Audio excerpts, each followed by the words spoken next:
위대한 종교개혁가 존 칼빈은 우리가 왜 기도해야 되는가? 우리가 왜 하나님께 부르짖어야 하는가? 거기에 대해서 두 가지의 이유를 들었습니다. 첫째는 모든 좋은 것이 오직 그리스도로부터 오기 때문에, 하나님으로부터 오기 때문에 우리가 부르짖어야 된다는 것이에요. 두 번째는 우리로 하여금 하나님께만 의지하고 살아가도록 하기 위해서 부르짖게 하셨다는 것입니다. 우리를 부르짖게 하시는 분도 하나님이시요, 또한 응답하고 해결하시는 분도 하나님이세요. 그렇다면 우리는 여기서 인생의 모든 해답들을 찾을 수가 있습니다.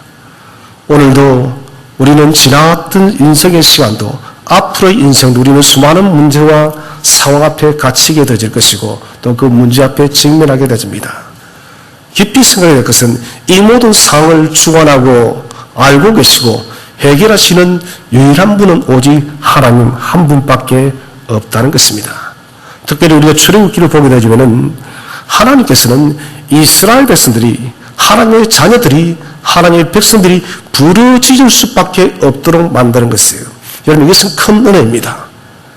우리가 이런 부르짖지 않고 살기 때문에, 하나님과 교통하지 않기 때문에 하나님은 상황을 우리가 부르짖도록 만드는 것이에요. 우리의 잠자는 영성을 깨운다는 것이죠. 모세는 하나님의 명령을 붙들고 목숨을 걸고 바로 앞에 갔습니다. 그렇게 나갔지만 바로는 단번에 모세의 요구를 거절해버리죠.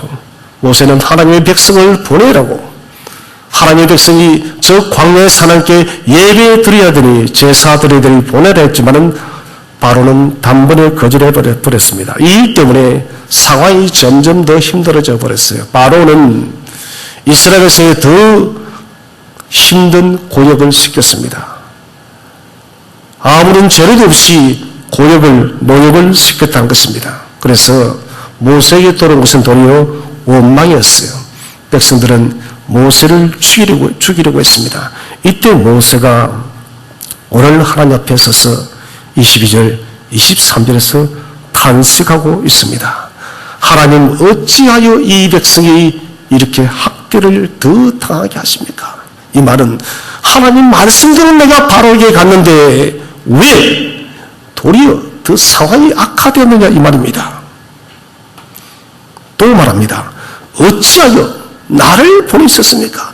하나님, 내가 그렇게 가기 싫다고 말하지 않았습니까?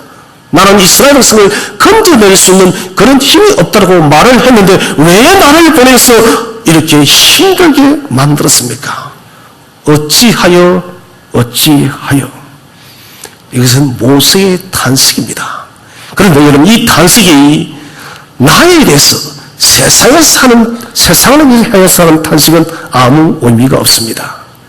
성도는 탄식하실 때 하나님께 탄식을 해야 돼요. 하나님께 하는 탄식은, 그것은 바로 기도가 되어진다는 것이에요. 그래서 22절, 23절은 모세의 탄식의 기도인 것이에요.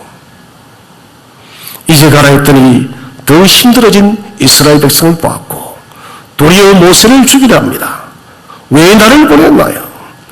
하나님께서 여러분, 세상 앞에 탄식하지 않고, 나 인생에 내가 스스로 자조스럽게서 탄식하지 않고 하나님께 탄식할 때 하나님은 저와 여러분의 탄식의 소리에 귀를 기울이심을 믿으시기를 바랍니다. 오늘 모세가 탄식하였더니 하나님 곧바로 6장 1절에서 말씀을 해주십니다. 우리 6장 1절을 다 함께 한번 합독하도록 하겠습니다. 6장 1절 시작. 여호와께서 모세에게 이르시되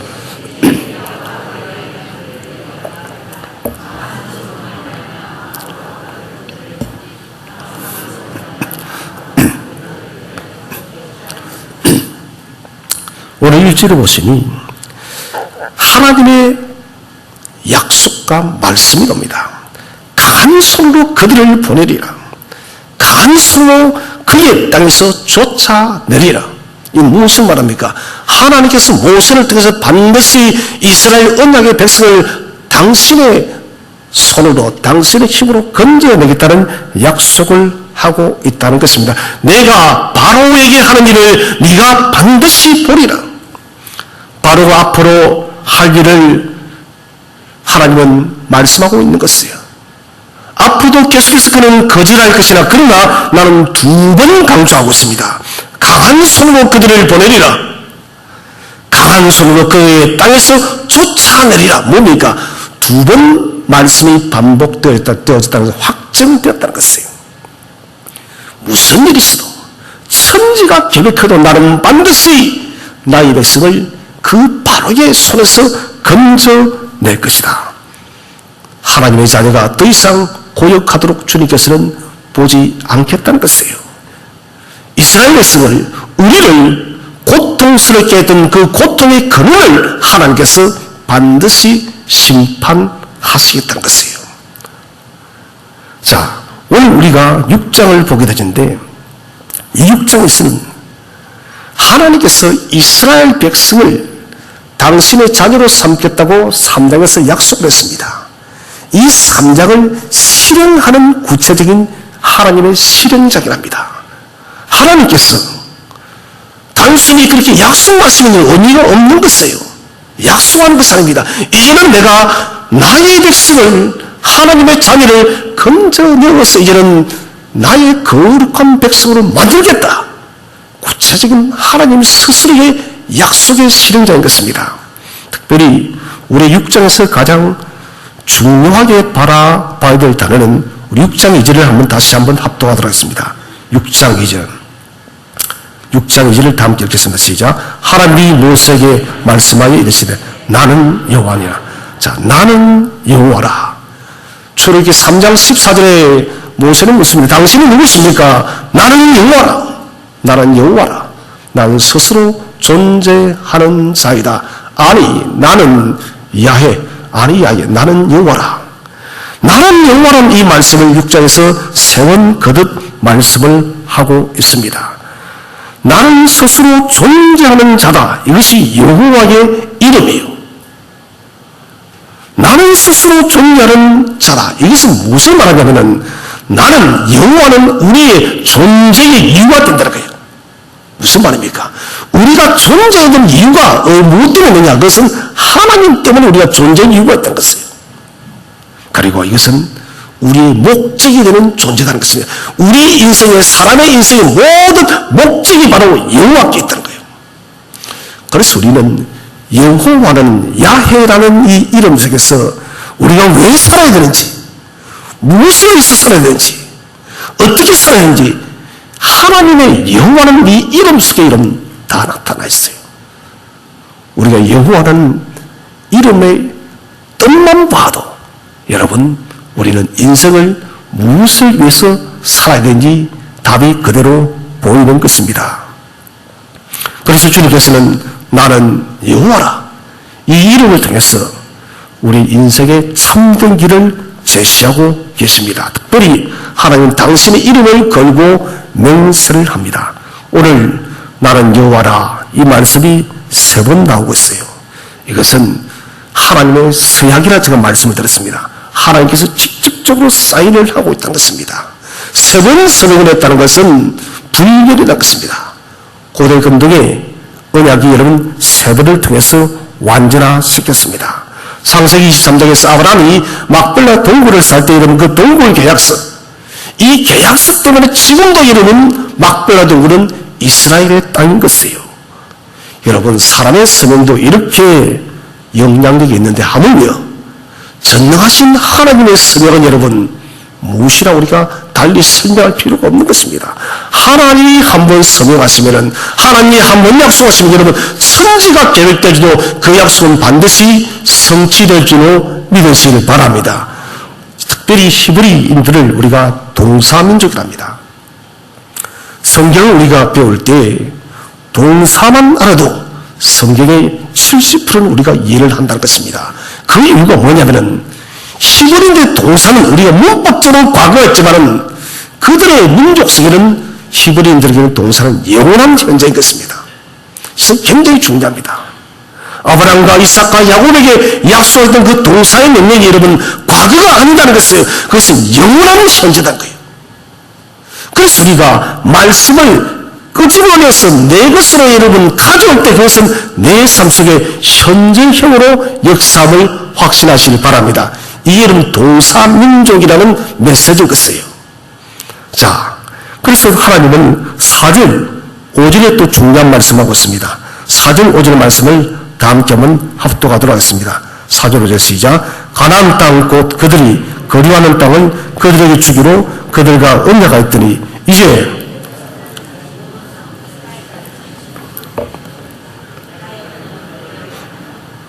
자, 4절에 그들과 언약하였더니 5절에 내가 듣고 나의 언약을 기억하노라. 언약하였더니 그 과거의 언약을 주님께서 다시 기억한다는 거예요.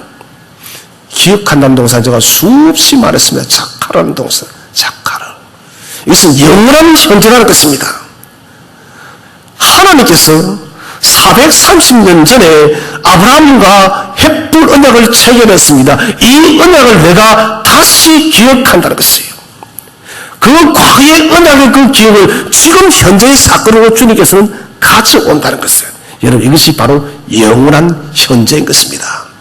아브라함의 언약은 비록 죽어졌지만은 지금 다시 그 죽어진 언약을 살아있는 현재로 가져온다는 것이에요. 그것이 바로 내가 듣고 나의 언약을 기억하노라.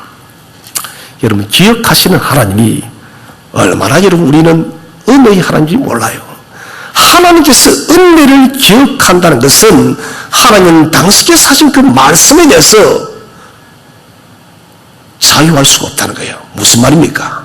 어길 수가 없다는 거예요. 하셨기 때문에, 선포하셨기 때문에 그 말씀 안에서 영원히 주님은 행할 수밖에 없다는 것이에요. 아브라함을 건졌다면, 오늘 여러분 이스라엘 백성을 건졌다면 저와 여러분도 오늘날의 삶의 현장에서 건지심을 믿으시기 바랍니다. 이것은 불변하다는 것입니다. 약속이기 때문에 반드시 하나님은 그 약속을 지킬 수밖에 없는 것입니다. 이것은 하나님의 신실하심의 속성이라는 것입니다. 아브라함과의 언약을 기억함으로 오늘 하나님은 출애굽의 역사를 실행하였습니다. 출애굽의 6월절의 이 역사를 주님은 기억함으로 여러분 십자가의 위대한 구속의 사역을 성취하는 것이에요. 십자가의 위대한 구속 사역을 성취하신 주님은 재림의 그 영광으로 다시 오실 줄로 확신하시기를 바랍니다. 고린도전서 11장 24절에 주님께서는 사도 바울을 통하여 마지막 만찬을 이렇게 말씀하셨죠. 나를 기념하라. 이것은 나를 기념하는 예식이니 여러분 이것은 세레모니가 아닙니다. 단순히 세레모니하기 위해서 기념하기 위해서 하는 것이 아니라는 것이에요. 출애굽의 6월절의 어린 양의 그 역사가 우리가 그 잔을 마시고 떡을 뗄 때마다 일어나게 하라는 것이에요. 성찬 예식을 행할 때마다, 너희가 떡을 뗄 때마다, 너희가 잔을 마실 때마다 6월절의 위대한 역사가 일어날 것이라는 거예요. 여러분, 6월절이 뭐예요? 350년 동안 종살이하던 이스라엘 백성, 430년 동안 여러분 애굽에 버려졌던 이스라엘 백성이 바로의 그 손에서 여러분 자유케 되는 그 위대한 역사이다. 우리 이것은 죄와 사망의 권세에서 십자가의 보혈로 우리가 자유케 되는 하나님의 구원의 구속의 위대한 역사를 보여주는 것이 바로 여러분 6월절 역사예요. 하나님의 가장 위대한 역사입니다. 이 역사가 우리가 성만찬을 행할 때마다 일어난다는 것은 이게 이름 기념하는 것입니다. 그 효력, 6월절의 그때의 그 효력을 지금 내 삶 속에 일어나게 하는 것입니다. 사랑하는 성도 여러분, 십자가의 은혜는 한 번 내가 스치고 지나가는 것이 아닙니다. 저 2000년 전에 갈보리 십자가에 매어달려 죽으신 그 이름 보혈의 능력이 우리는 여러분 생명 다는 그날까지 매일매일마다 우리의 삶을 감동시켜야 되는 거예요. 우리의 삶 속에 매일매일 역사해야 된다는 것입니다. 하나님은 과거에 갇힌 하나님이 아니라 여전히 저와 여러분의 삶의 현장 속에서 세상 끝날까지 역사하시는 하나님이십니다. 하나님은 오늘도 역사하는 거예요. 자, 이제 하나님께서는 당신의 이스라엘 백성을, 우리를 건져내기 위한 실행하는 실행 동사가 4가지가 선포되어집니다. 우리 6절 말씀을 다 함께 합독하도록 하겠습니다. 6절 말씀 시작. 그러므로 이스라엘 자손에게 말하기를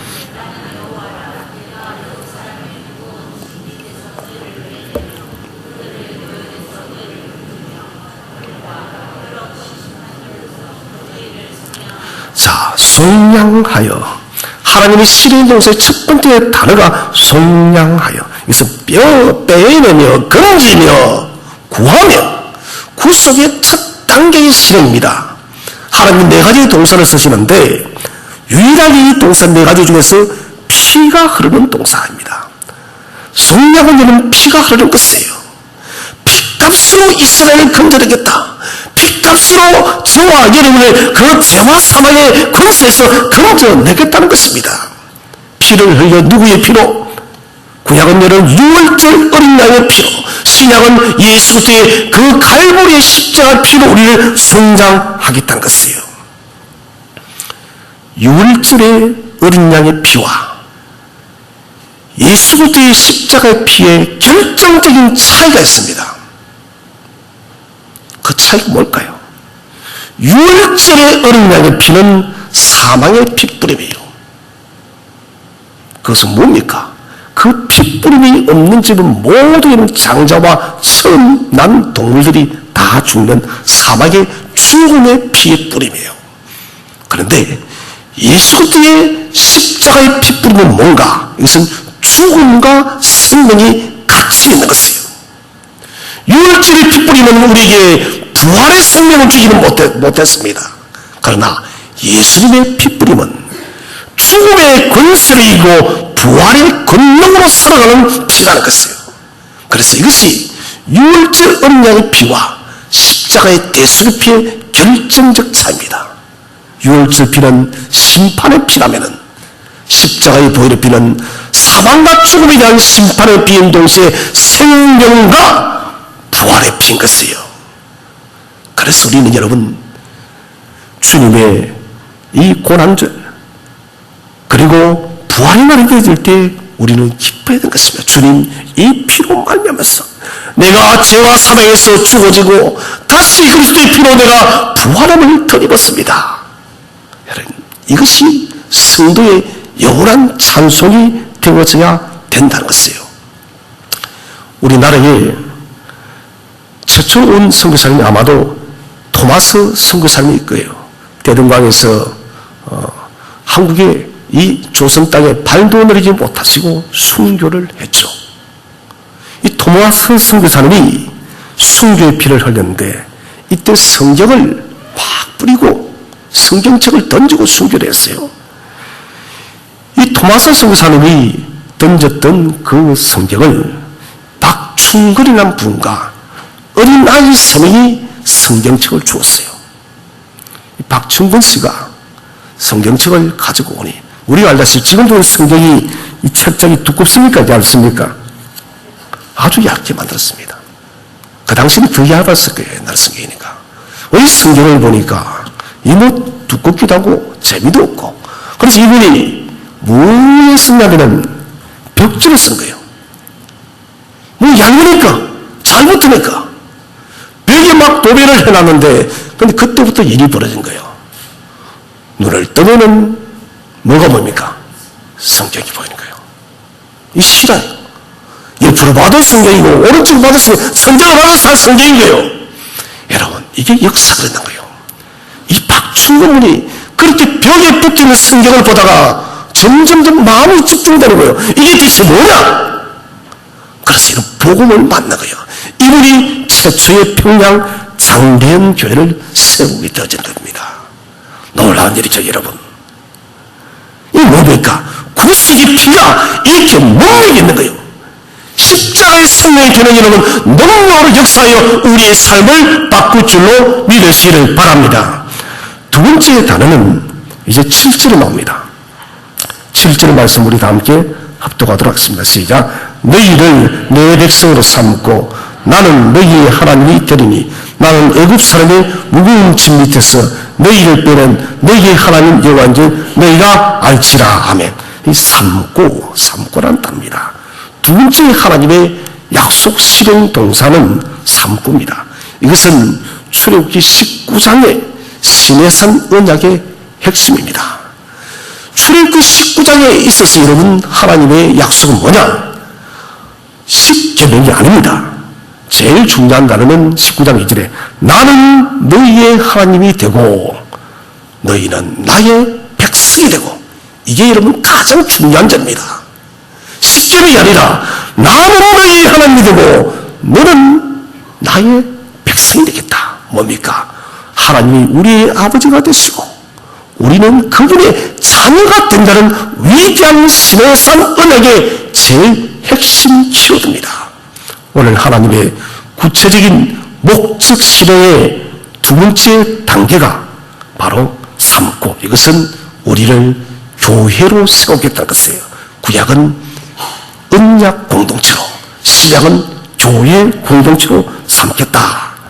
우리를 삼는다는 것은, 삼고라는 것은 하나님과 사람과의 무너졌던 여러분 그 관계를 다시 회복시키겠다는 거예요. 이스라엘이 400년 동안, 근 450년 동안 애굽에서 있었습니다. 이제는 이 관계를 다시 청산시키고 하나님과 다시 연결시키겠다는 거예요. 예수의 십자가 보혈로 그 죽음과 부활을 통하여서 죄의 권세에서 단절되어졌던 우리를 다시 하나님과 우리를 연결시키겠다는 그 단어가 바로 삼고요. 저와 여러분이 하나님의 여러분 교회 안에서 새로운 자녀가 되어졌기 때문에 우리는 하나님을 아버지라고 부를 수가 있는 것이에요. 우리 장로님도 기도했지만은 우한 지역에서 발생한 신종 바이러스, 제가 새벽에 말씀을 드렸습니다. 우리 성도님 여러분, 뭐 좀 죄송한 이야기지만은 앞으로는 더 심각한 바이러스가 일어납니다. 사람을 막을 수가 없습니다. 이것은 에스겔서 38장에 이미 예언되어진 것이고, 인류가 되는 마지막에 될 때 저는 가장 큰 죽음의 요인 중 하나가 이런 바이러스예요. 그건 전쟁입니다. 우리는 이 바이러스가 메르스 때도 그렇지만은 이것은 사람들이 심각한 공포를 가져오게 합니다. 우리가 오늘 알아야 될 것은 뭐냐? 이 바이러스가 지금 막는 것, 없어지는 것, 이 중요합니다만은, 그런데 이것이 없어지지 않는다는 것이에요. 더 심각한 문제가 왔을 때 도리어 여러분, 이 지구 전체가 세계 보건기구도 통제할 수 없는 상태가 옵니다. 죽음을 피할 수 없는 것이에요. 그러나 우리가 이런 두려워하지 말 것은 목숨이 죽고 사는 것이 두려워할 문제가 아니라 하나님께서 저와 여러분을 교회로 삼았음을 여러분 확신하시기 바랍니다. 이게 중요한 거예요.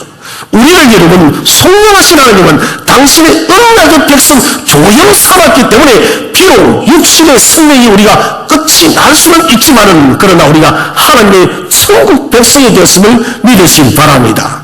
그래서 용기를 가져야 되는 것입니다. 두려움이 찾아오고 낙심이 찾아오고 공포가 음습해 올 수 있습니다. 이 작은 바이러스 하나도 여러분 전 세계가 여러분 지금 두려움에 사로잡히는 것이에요. 그러나 우리가 흔들리지 말아야 될 것은 주님께서 우리를 삼고 교회로 삼았기 때문에 우리는 또다시 용기를 낼 수가 있다는 것입니다. 그러면 우리가 이 시대 속에서 교회된 성도로서 해야 될 사명이 있는 것입니다. 그것은 우리가 믿고 고백하는 이 말씀을 살아내는 것이 중요해요. 뭐 신종 바이러스가 또 발생했고 전쟁이나 이거는 중요한데 이것은 중요한 것이 아니에요. 우리 하나님의 구속의 백성으로 사명을 받았으면은 이제는 우리가 교회다운 성도의 삶을 살아가면 되는 거예요. 우리가 할 일은 그것이에요. 거룩한 삶을 살고 주의 복음을 전하고 주님 오시는 그날까지 우리가 말씀대로 살면 되는 것이에요. 야고보서 2장 22절 말씀 다 함께 한번 합독하겠습니다. 시작. 내가 보거니와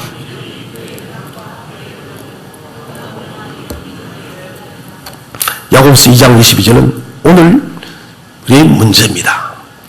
오늘 여러분 이 혼돈스러운 시대 속에 교회의 여러분 문제는 바로 여기 삶의 문제예요. 믿음이 그의 행함과 함께하고 행함으로 믿음이 온전케 되었느니라. 곧 이 말씀은 여러분, 믿음이 있다면 행함이 반드시 와야 되고 행함은 믿음을 통해서 온전케 되었느니라. 아브라함이 모리아산에서 그의 아들 이삭을 번제로 드렸을 때 이제야 네가 나를 경외하는 줄을 알겠노라. 아브라함의 믿음이 온전케 되어졌다는 것입니다. 우리가 여러분 교회가 되어졌다는 삶의 환경과 세상이 여러분 어떻게 돌아가든 우리에게는 주어진 직무는 주어진 그 말씀을 붙들고 살아가면 되는 거예요. 여러분. 이 땅 마지막이 올 수밖에 없는 거예요. 그것은 주님의 약속이니까. 재림이 주님의 약속이에요. 그때까지 일어날 일들은 우리가 상상을 초월합니다. 요한계시록에 나타나는 나팔계집의 7가지 이런 재앙이 이 땅에 쏟아질 때는 여러분 인류가 여러분 전혀 경험해 보지 못한 일들이 일어나는 것이에요. 태양이 사라질 것이라 누가 여러분 상상하겠습니까? 근데 그날에는 태양이 비추는 있습니다. 해가 떨어집니다. 이런 천체의 우주의 별들이 떨어져요. 그것을 살아서 주님을 만나 뵙는 성도들은 경험하게 되어질 것이에요. 상상 수 없는지. 그러나 이런 흔들리지 마세요. 우리가 주님의 교회 되어졌습니다. 주님의 교회가 되어졌기 때문에 흔들리지 마시고 그런 날이 찾아온다 할지라도 우리는 주님의 우리를 교회로 삼으신 교회 되어진 목적대로 우리는 살아가면 되는 것이에요. 이게 여러분 마지막 때를 살아가는 성도의 삶인 것입니다. 이제 7절 말씀을 함께 읽겠습니다. 7절 시작. 너희를 내 백성으로 삼고 나는 너희의 하나님이 되리니 나는 애굽 사람의 무거운 짐 밑에서 너희를 빼는 너희의 하나님인 줄 여호와인 줄 너희가 알지라. 자, 이것은 알지라는 동사입니다. 이것은 야다라는 말을 썼는데 야다. 이것은 하나님과의 교제를 이야기하고 있습니다.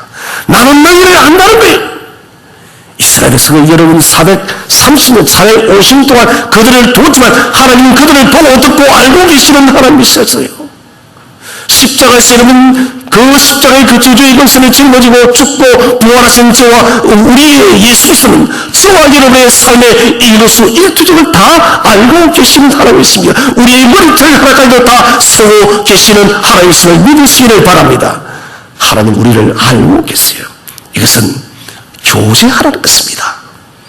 요한일서 1장 3절을 다 함께 읽겠습니다. 시작.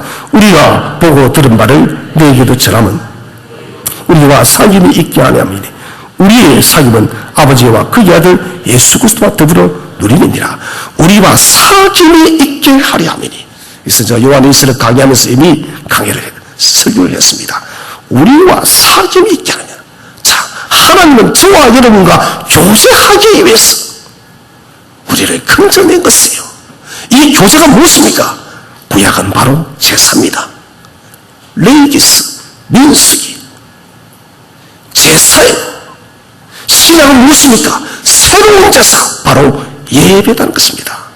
예배가 무엇입니까? 레위기 1장 6절에 말씀했습니다. 하나님과 약속된 장소에서 약속된 시간에서 하나님을 만나고 예배하는 것은 이것이 바로 예배다. 그것이 바로 신약의 교회가 이루어졌어. 우리는 약속된 장소에서 약속된 시간에 하나님의 얼굴을 만나 뵙는 것이 바로 예배라는 것입니다. 성막에서 이스라엘 백성들은 모세가 정해진 장소, 정해진 시간에서 하나님을 만났습니다. 신약교회는 바로 주님께서 세운 이 유형교회에서 우리 성도들이 약속된 시간에 나와서 하나님의 얼굴을 만나 뵈야 되는 것입니다. 여러분, 하나님과의 교제는, 최고의 교제는 예배예요. 2020년 새해를 출발하면서 여러분, 이 예배를 더욱더 소중히 여기시기를 바랍니다. 예배를 통해서 하나님에 대한 사랑이 더 커지시기를 바랍니다. 예배를 통해서 하나님을 더 깊이 알아가는 성도들이 되시기를 바랍니다. 이제 우리 8절 말씀을 다 함께 읽겠습니다. 8절 말씀 시작. 내가 아브라함과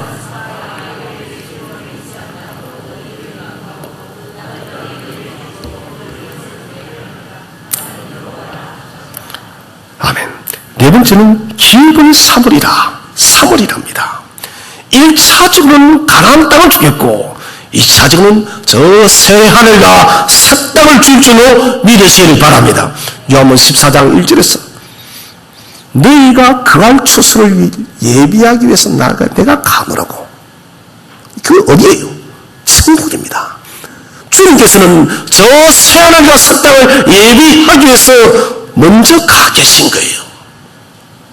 이미 구약의 성도들은 약속의 가나안 땅을 주었어요. 이것은 무슨 말합니까? 우리도 그렇게 이스라엘이 가나안 땅을 취하였던 것처럼 우리도 주님 재림하시고 종국적인 심판의 날이 찾아오면 우리가 새 하늘과 새 땅을 구약의 성도들이 받았던 것처럼 저와 여러분도 반드시 받는다는 것입니다.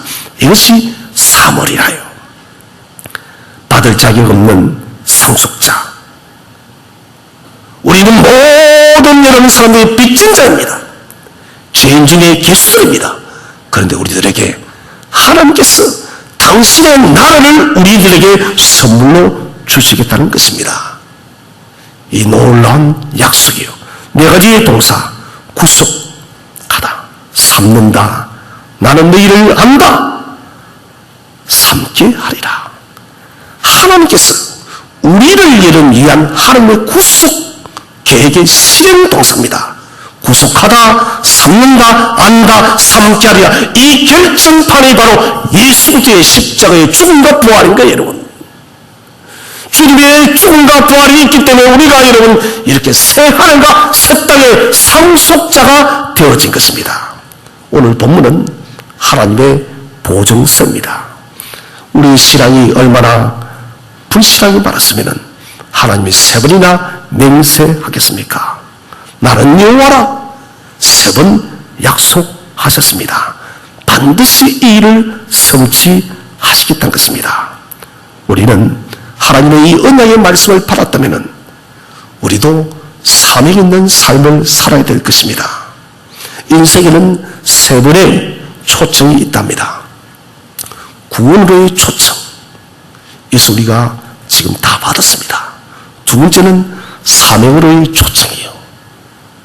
구원의 초청을 받은 성도라면 모두가 사명자가 되어야 된다고요. 사명을 없어서는 안 된다는 것입니다. 세 번째 초청은 영원한 세계의 초청이에요. 우리에게는 두 가지가 남아있습니다. 사명자가 되어야 되는 초청, 그리고 하나님 나라까지 들어가는 것이에요. 우리는 구원받은 후의 삶을 잘 알고 있습니다. 천국 가는 그날까지 사명을 위해서 우리가 살아야 됩니다. 우리의 이런 부르짖음에 대해서 주님은 적극적으로 답변하셨습니다. 모세의 부르짖음 어찌하여 그 탄식을 하나님은 듣고 그대로 여러분 답변하셨어요.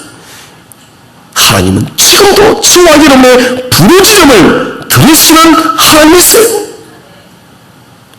여러분, 하나님은 들으셨다면 이제는 우리도 반응했어야 돼요. 주님께서 우리에게 여러분 기도로서 응답할 때 우리에게 이런 요청이 있다는 거예요. 너희는 이렇게 살아가라. 곧 사명자로서 살아가라는 거예요. 969세까지 산 모두셀라는 그 이름 자체가 바로 사명이었습니다. 무뚜셀라, 무뚜가 죽다는 말이죠. 죽을 때 셀라, 심판이 온다는 거예요. 무두셀라는 자기 이름을 늘 상기하면서 그래 내가 죽으면 하나님의 심판이 와. 969세가 됐을 때 이름 노아 홍수가 오지 않았습니까? 그가 오래 산 것은 하나님의 은혜를 이야기해 줍니다. 그는 그의 이름을 말할 때마다 하나님의 사명자로서 살았던 것이에요. 사람들은 무두셀라를 근 1000년 동안 부르면서 그가 죽으면 하나님의 심판이 온다고. 이름 자체가 복음이었고 이름 자체가 사명이었던 것입니다. 빅토르 위고라는 위대한 정치가요 작가도 그런 말을 하죠. 죽는 것은 아무것도 아니다. 문제는 한 번도 진정으로 하나님의 목적대로 산 적이 없다는 것이 두렵다고. 여러분, 우리의 부르짖음에는 주님은 언제나 응답하시는 하나님이세요. 그 그러면 우리가 이 새해는 좀 마음 다르게 살아봅시다. 부르짖고 이 첫 번째는 반드시 쓰고, 이 부르짖지 않으면 응답이 없습니다, 여러분. 부르짖지 않으면 무슨 응답이 있겠습니까? 2020년 표어도 우리가 기도의 능력으로 전진하는 교회예요. 여러분, 부르짖기를 쉬지 마시기를 바랍니다. 같이 한번 인사합시다. 부르짖는 성도가 됩시다. 하나님은 응답하십니다. 부르짖으시고 1차적으로는 그 다음에는 응답이 오시면 이제는 그 응답을 가지고 하나님을 위해서 살아가시기를 바랍니다. 그래서 2020년 이 한 해가 부르짖은 이 기도소리를 주께서 들으심으로 응답하시는 그 하나님의 역사의 은혜를 덧입어서 이제는 내가 더욱더 주님의 능력에 붙들린 사명자가 되어서 주님 오시는 그날까지 기도하고 사명자가 되어서 주님의 기쁨의 성도가 되시기를 주의 이름으로 축원드립니다.